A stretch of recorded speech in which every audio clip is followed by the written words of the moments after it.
Hello, welcome to Revelate Alpha. Hope you're all well. So, we are talking today, live show, talking today about Harley Davidson potentially coming out with cheaper prices of their motorcycles. Now, this is going to be a knock-on effect, so I doubt if it's going to be straight away in Western markets. What am I talking about? Okay, so all the news over the last sort of 24 hours, 48 hours coming over from India is to do with Donald Trump and the Indian government and how they've been renegotiating the tariffs. So essentially what has happened, and this is, they're basically making it relative just to motorcycles in the press, which I'm reading. But obviously this applies to all industry, of course, right? Okay, so basically what Trump and the Indian government have said is they're right, okay, well, Indian government has said, well, we're going to get rid of the tariffs, the import tariffs, import duties on American products, especially high-end American products. Interestingly, this doesn't apply to electric vehicles. So Tesla and Livewire, for example, that's all been left out. It's only, other big products. Harley Davidson are included in that. Okay, so basically, it's going to make it cheaper for people in India, over 1 billion population, right, to be able to buy Harley Davidsons. Now, on the face of it, you would say, well, wow, that's amazing. That's great for the company.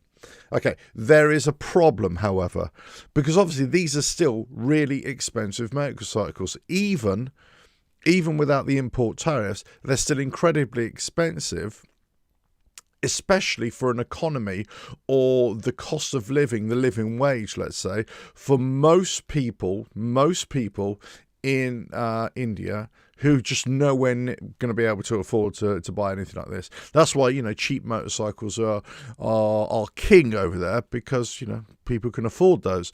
Whereas, big expensive ticket items, only a few and a small percentage are going to buy big ticket items, and only a very few are going to buy Harley Davidson motorcycles as opposed to a BMW, a Ducati, or, whatever it is, right? So on the face of it, it sounds really, really good. Let us know in the chat if you're going to join, and leave your comments in this below. I'm just going to quickly read from you from the one of the papers here. This is I think this is a Calcutta Telegraph here. Let me just show you on the website here.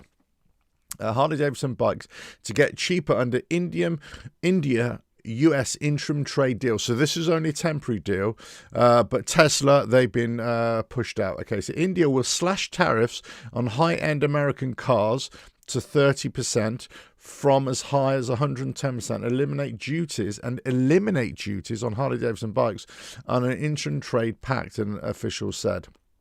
But will not make concessions for electric vehicles, a move that pointedly leaves Tesla out. So this is, interesting. And it just goes on with this article about, the different trade implications and everything like that. Okay. I'm just wondering why the EV thing wasn't really negotiated. I'm not sure. I mean, I know obviously Trump and the Trump administration kind of fell out of favor with Elon Musk, and then obviously their problems was affecting the Tesla business. I don't know. I'm not sure if that has anything to do with it. Why? I'm not sure Trump is necessarily a fan of the electrification of mobility anyway, and certainly wants to protect the jobs in the United States for the big car makers. I understand that, but anyway, so regardless, we've got a situation here where Harley Davidson are able to go into a huge market, the biggest motorcycle market in the world, but still with their expensive bikes, right? Regardless of the tariffs, they are just cheaper by comparison what they normally were, but they're still going to be, for the most part, there's always going to be people who are going to buy them, but for the most part. So, for the most part, people aren't going to be able to afford it, apart from that select few, right? So what does this mean for, let's say, Western markets? What does this mean, let's say, for the American market? As we know, of course, Harley Davidson, in the North American market is king. Well, certainly they've got a lion's share of it. Actually, they haven't. Last year, Kawasaki and Honda actually tipped them in terms of overall sales.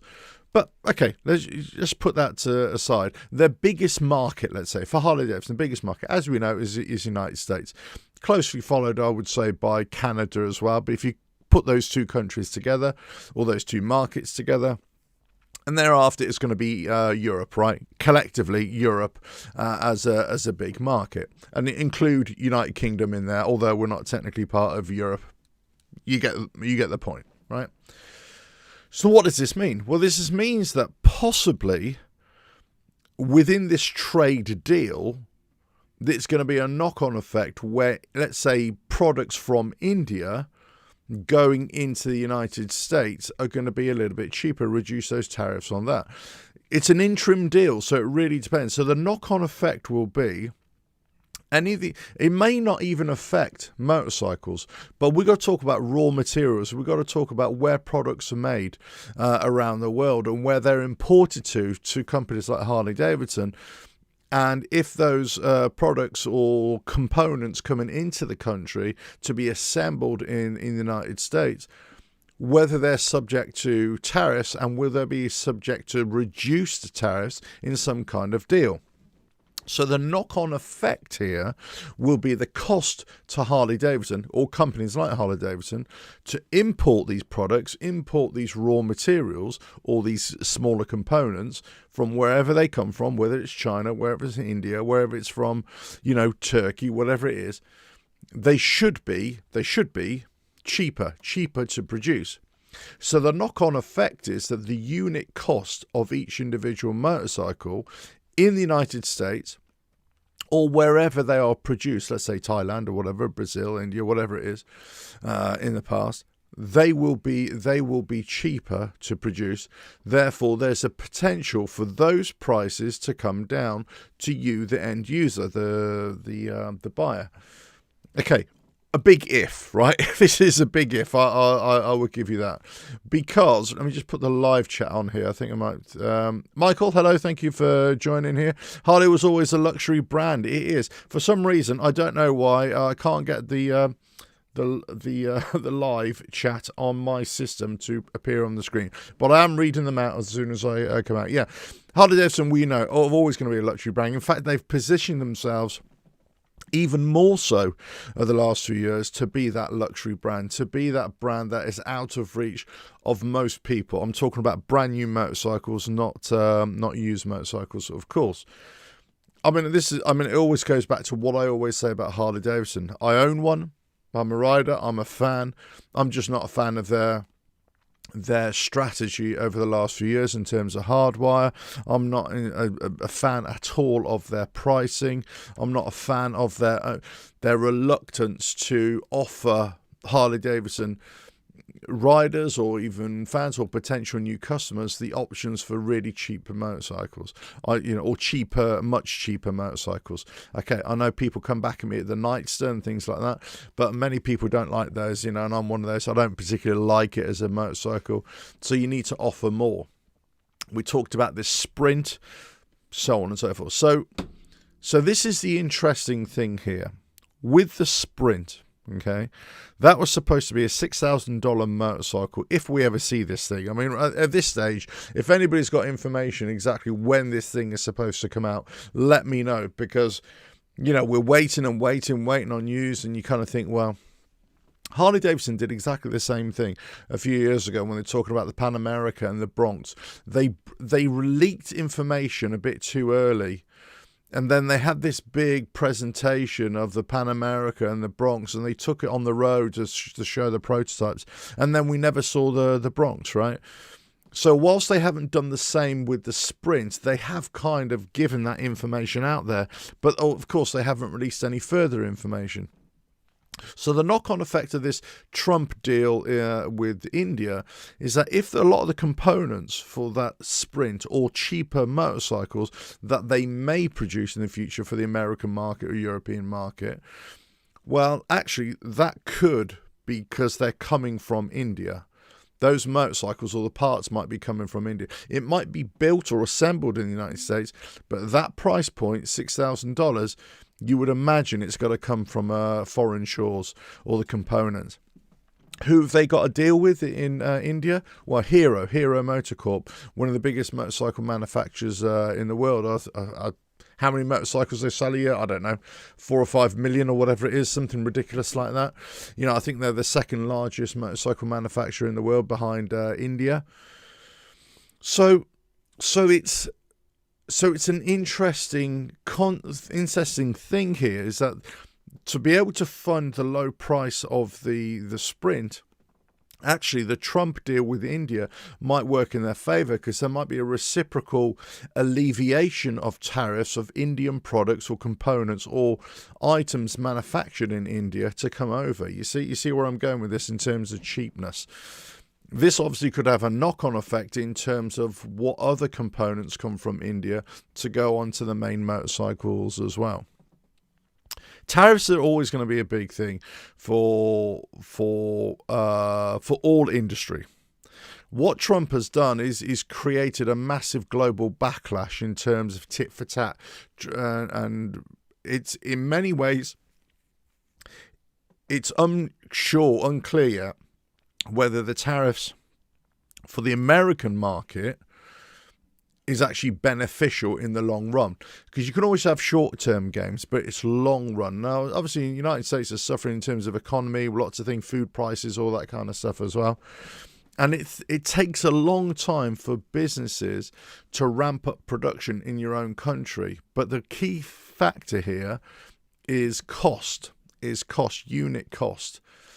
And regardless of what we want to consider, raw materials, manufacturing, labor costs are going to be cheaper in places like India and China than in the United States. That's why the likelihood of putting out cheap motorcycles and manufactured completely and produced completely in the United States, and I'm talking about all the components, is a very difficult thing to do. The only way they can do it, and I've said this in the past in terms of the Sprint for that $6,000, the only way they could do it, in my eyes, to produce that bike in the United States for $6,000 would be to have it as a loss leader, or to be as a zero profit item. In other words, they put it out into the market to gather interest and to get people into the brand, and to try and push them onto the Softails and the Taurus as they gain a couple of years, or just trade in after a year to go to a Nightster or Sportster S or whatever it is, Pan America, whatever it is, right? But the actual motorcycle itself, they don't earn any money of it. Now, this is the big criticism of Harley Davidson when they got rid of the Sportster, the older Sportsters, you see. I was always a great believer. I'm sure most people around the world would say you should never have got rid of the Sportster. They probably feel that themselves. In fact, I know they have, because they had an interview with one of the senior execs from Europe, and they said, the problem is we weren't earning enough money per unit on the Sportsters, but actually since we got rid of it, they recognise there is a big gap in their market, entry level bikes. So you got to look at about a $7,000 or $8,000 pound, dollar, shekel bike to be able just to come back in. So if you had the Sportster there, you could have done it. Other manufacturers can make that Sportster, so Harley Davidson just needed to show commitment to produce these cheaper bikes. Then we're talking about things, new bikes that are coming in, the Sprint. Well, if this deal comes off, it could work in the favor for Americans. However, we've got to go back to this kind of desire by people, let's say the United States especially, but it could be from Europe as well, that if they're going to buy an American motorcycle, as in Harley Davidson, they want it made in America. Now, Europeans, for the most part, I would say were less likely to be that way inclined. It might be nice to say, okay, well, this bike comes from America. On my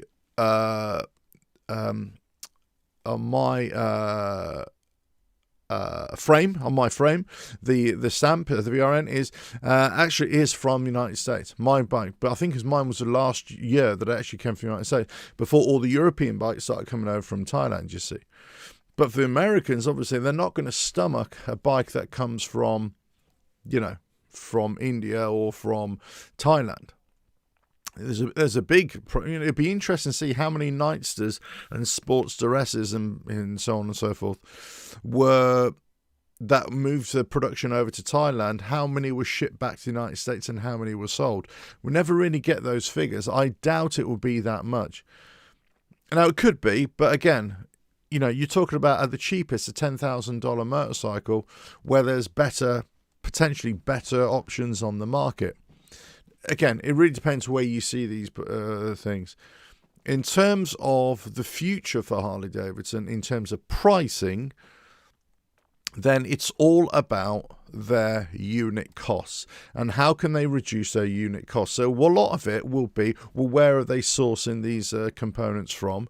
Where are they being produced? Where are the raw materials coming from? Ultimately, a lot of it has to come from imports. So then what are the tariffs on those imports? If there's a certain deal that is done, let's say with India, and whatever they're exporting over to the United States, I think a lot of it, they try and export things like chemicals and steel and things like that. Well, that potentially could have a knock-on effect in terms of the processes like a company like Harley Davidson do in terms of treatments, chemical processes, paint, steel for frames, that kind of thing. Whatever it is, it could have a knock-on effect, so then unit price might come down. Michael, hello. Could you explain rent to own or lease to own? How do you feel about this? Will it cost more to own? Well, yeah, invariably they do. One of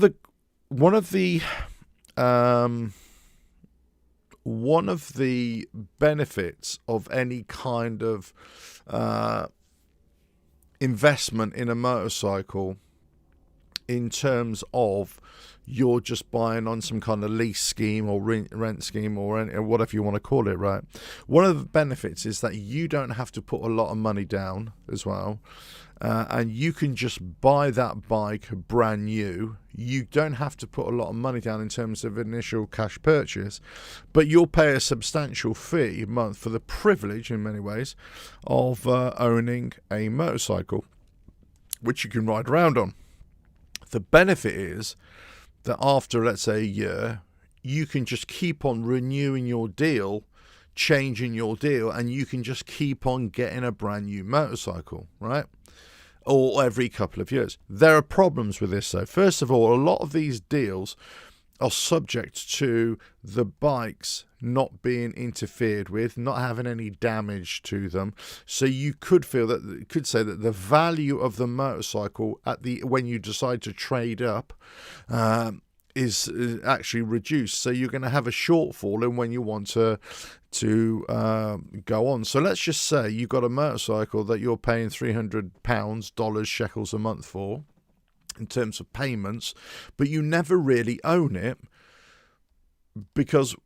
and the thing is, you never really want to own it, because the reality is you're going to be paying a hell of a lot more for the value of that motorcycle than it's actually worth. So let's just say in the Taurus, you got a $30,000 motorcycle, you could end up spending $60,000 or whatever it is. It might not be that much. Okay, it depends. 40,000, 50,000, whatever it is. You'll be paying substantially more.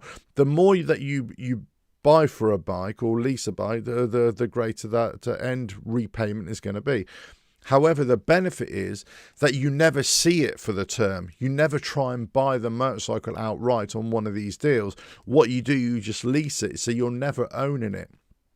The reason why you do this is to offset depreciation and offset your own personal liability in terms of that expenditure.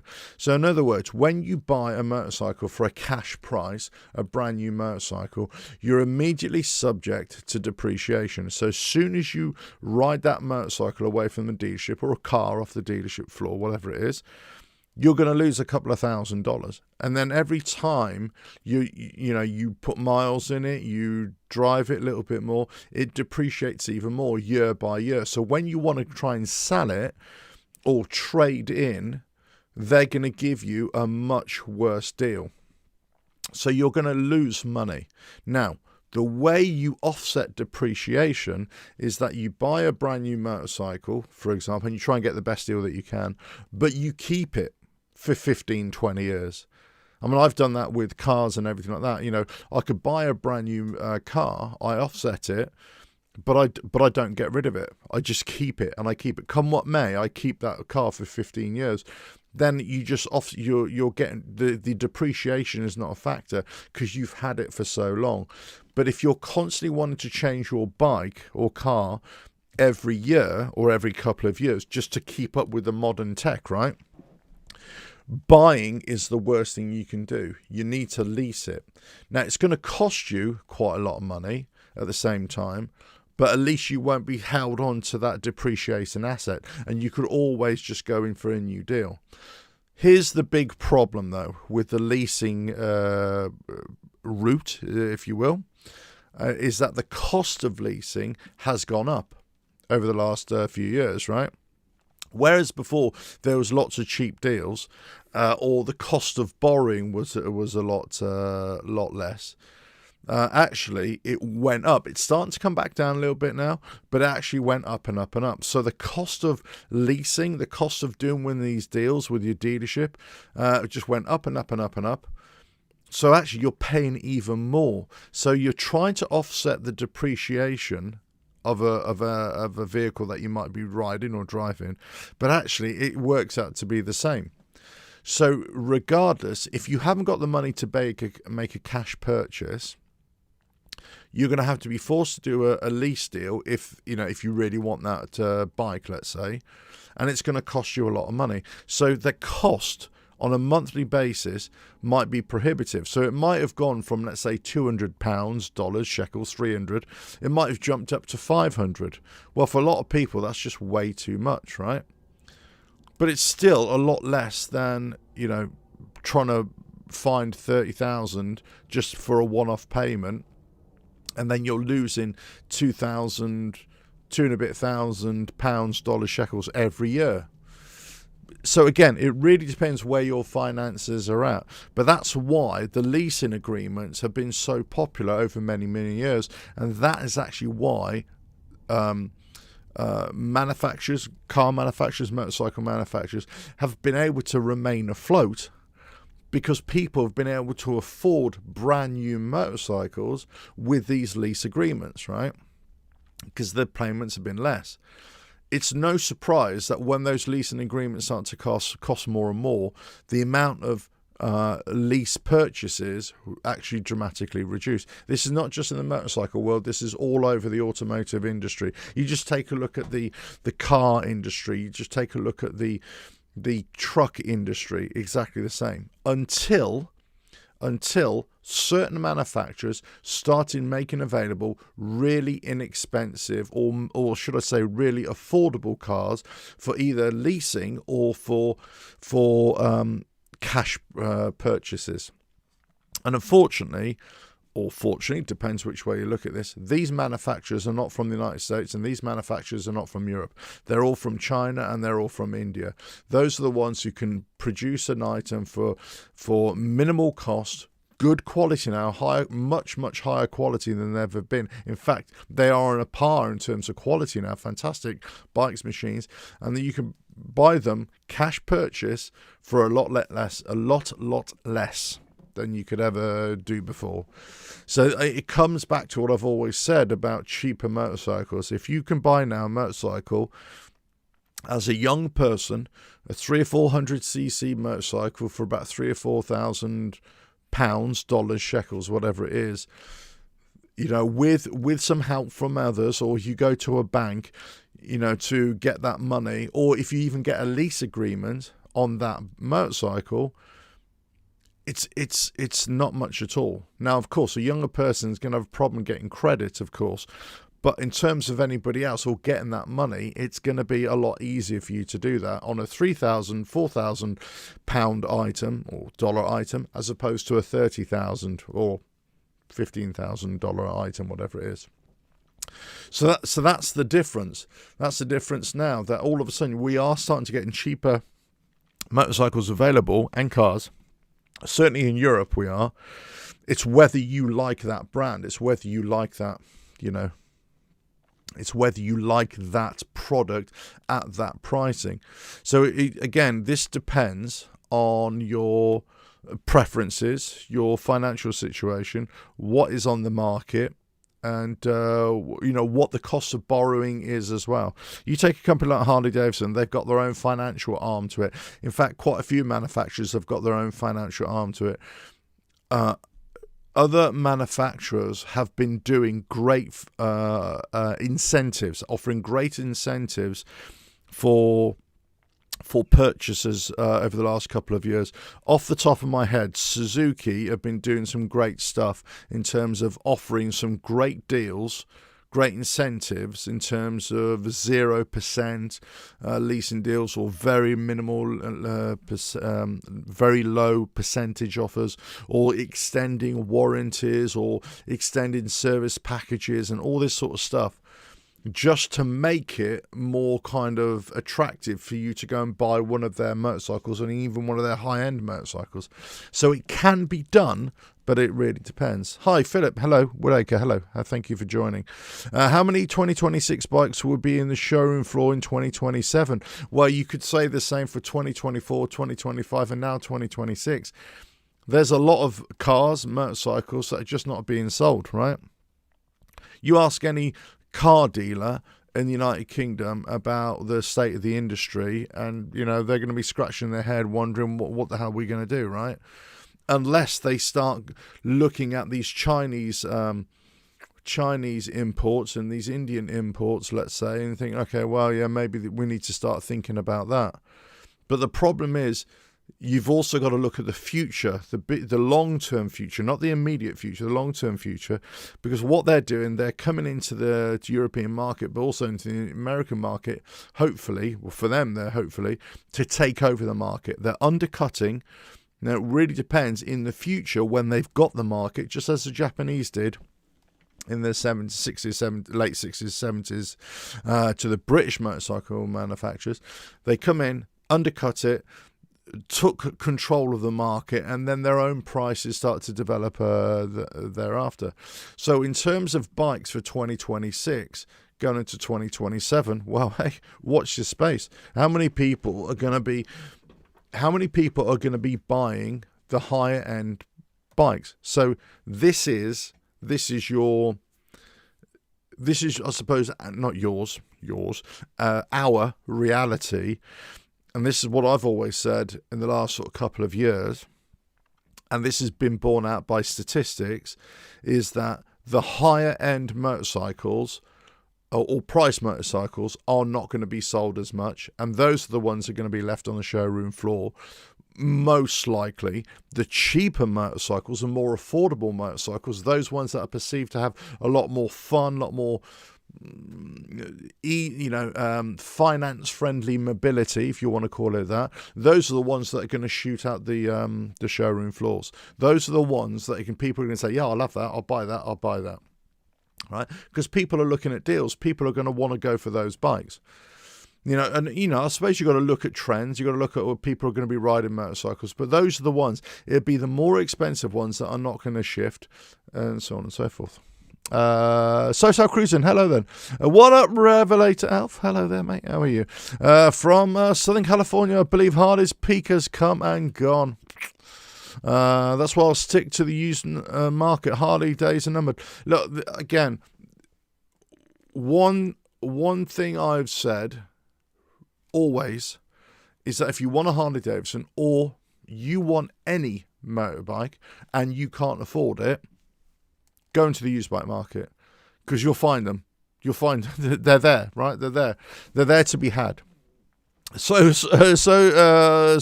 Cali Cruising. I'm going back to Vespers and Lambretta as well. Do you know what? I bet you'd have a lot of fun as well. Michael, because that says no, you totally disagree. You think it may be interesting to see what you're disagreeing on. Disagreeing that it's hard to say that, that the end of the world for Harley Davidson is upon them, right? It isn't. They still got a long way to go. They still got a lot to do.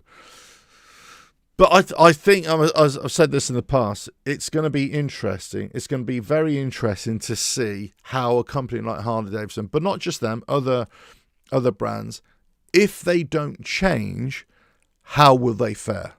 Now, if they change and they go with market and start producing different types of products at, affordable prices, so on and so forth, then you wonder, okay. Now, of course, I'm just basing this on the last sort of 10 plus years of the industry, the economy, so on and so forth, and buying power and things like that, or buying trends. Well, we don't really know. We can kind of project in the next 10 years, 15 years, but actually we really don't know thereafter what the economy is going to be. Could there be some kind of disaster happening that affects everybody? Who knows, Kiki Borgi, hello. Philip Walker, I am seeing 2025s and even some 2024s on the showroom floor. Hello from Chicago. Hello, Chicago. Again, this, I think I said that just about 5 minutes ago. Yeah, there'll be 2024, sometimes 2023s, 2024s, 25s on showroom floors unsold. There will be, and especially this time of year when there's always especially in Northern Hemisphere markets, there's always going to be that. So Kelly Cruisen, fun shouldn't be expensive or exclusive. 100%. But I think, you can have fun on all sorts of bikes at all sorts of price ranges. It depends where you seek your fun, right, and what your fun is. But you're absolutely right. I think this is not applicable just to Harley Davidson riders. This is applicable to anybody, right? You can get blinded by really big bikes in terms of physical bikes, powerful bikes in terms of engine CCs and horsepower and torque and all that sort of stuff. But it doesn't necessarily mean that you're going to have more fun. Some people will say, yes, I'm definitely going to have more fun. I always go back to this when I would build, be riding big bikes for years and years and years, of course. I feel comfortable and happy on a big bike. But there's nothing that gets you, having a bit of fun, especially when you go off-road, for example, with a real light motorcycle, a 125, 100cc, 200cc, 250cc off-road. Fantastic. Perhaps not the best on the road in terms of longer distance, but it depends where you're riding, because if you're talking about urban mobility, if you're talking riding in cities and just, doing very short journeys, they're absolutely fantastic. Nothing wrong with them whatsoever. I've been very tempted to, for the last year, to go out and get, a cheaper Royal Enfield or a cheaper now BSA, as a fun second bike, just to go around. Very, very interested in it. Anyway, guys, listen, I thought I'd bring this to you because I think it's food for thought for any of you guys out there. If you're looking at prices, you're worried about prices for the future, you're weighing up, okay, should I buy a brand new bike? Should I finance it in terms of, lease deals, all this kind of stuff? There's always a balancing act to be had. And fundamentally, at the end of the day, it comes down to what you can afford, what you're prepared to spend, where do you prioritize wherever your money wants to go, right? So we're all in different situations. But for a company, for a brand, they rely on us buying their brand new motorcycles. So for a brand, for a manufacturer, they have to give us a motorcycle that we believe has value at that price, or they have to give us a motorcycle that's better value for money, right? The better value for money, especially if they're not selling those high-ticket items.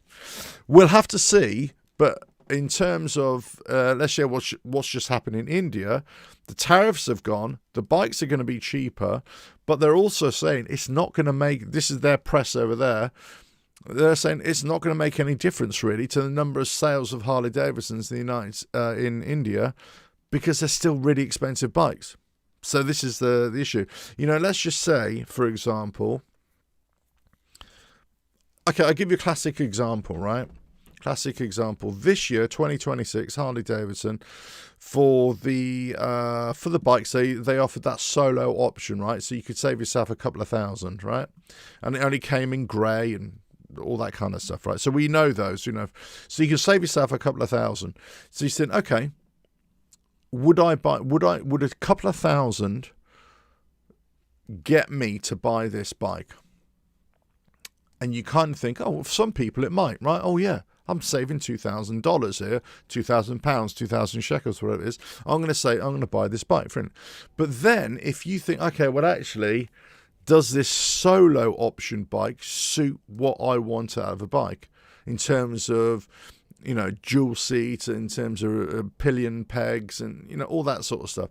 Does it suit it? Do I like the colour and everything like that? So it's going to attract a certain number of people and so on and so forth. Or do you think, what, I actually want all these extra items. The solo option is nice, but I'd rather have, all the other stuff. So it's whether you're going to spend the 2,000. So my point is, even though they offer something for a cheaper price, how many people are actually going to buy the cheaper option, right? That's my point. How many, and this is exactly what's happening in India, how many people are actually going to buy the cheaper option? It's not going to make much difference. So the numbers will be there. Harley Davidson will say, okay, yeah, this is a great option for solo riders, and there'll be so many people who want solo riders. But I'll tell you what the reality is. The reality is of this. Whilst I would say most bikers around the world, that is, they ride solo, right? For most of the time, we ride solo, right? But for most people, not all, unless your bike can't do this at all, right? Most people always would like an option to carry a pillion, right? So whilst, like, my bike got a solo seat, but I can always just swap it out and put the sundowner seat on it, right? I could do that too. I'll get my missus on there, but the pegs are always there, right? The pegs are always there. The hand rail is always there, right? So it's just the aesthetics of a solo ride. Now, unless if I buy or I build a custom bike, which I've done in the past, a solo seat, hardtail frame kind of thing. Well, yeah, that's it, because I'm just buying a bike for myself to occasionally ride. But, most people, I would say, they have a bike that they can have two people on.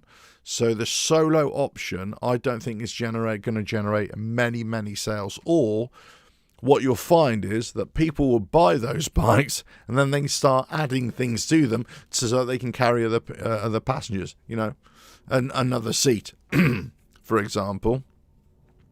A touring seat, for example, right? King and Queen touring seat. They'll add pegs. The question is, I think somebody like Professional Monkey did a video about this a while ago when he was talking about you can buy the solo option, and I can't remember what his conclusion was, but basically you can buy the solo option.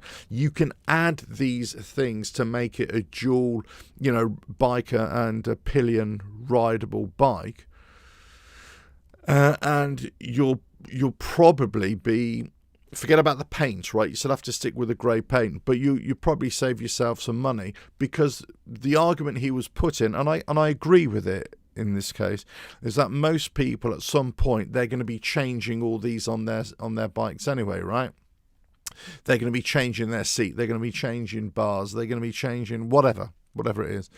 So the idea is, well, you're buying something for cheaper and you're going to spend that money anyway, so you just spend it there and then. The question is, are you going to spend it on a grey bike? Do you really like it? So it'd be interesting. It'd be interesting to see how that plays out in terms of numbers. I think Harley Davidson this year, as with the many other manufacturers, it's going to be an interesting year to see how many bikes they've got and how many sales they're going to make. And actually, what are going to be the motorcycles that sell? We've had sales figures here in the UK for the back end of 2025, where they're basically saying, yeah, the motorcycle industry is in a really poor situation, right?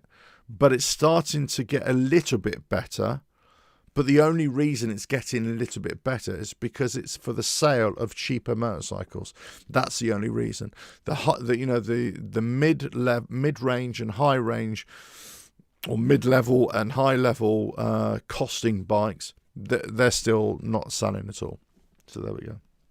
Anyway, guys, listen, thanks for joining. I thought I'd bring this to you. Something to think about. Catch you on the next video or live show coming very, very soon. Really appreciate you guys joining in the chat. Go have a great Sunday, whatever you're doing, wherever you are. And I catch you on another video, live show, whatever, coming very, very soon. Not sure when. I like doing these impromptu ones, but hopefully you can join or just watch the video later and just leave your comments below. Right, catch you again. Bye now.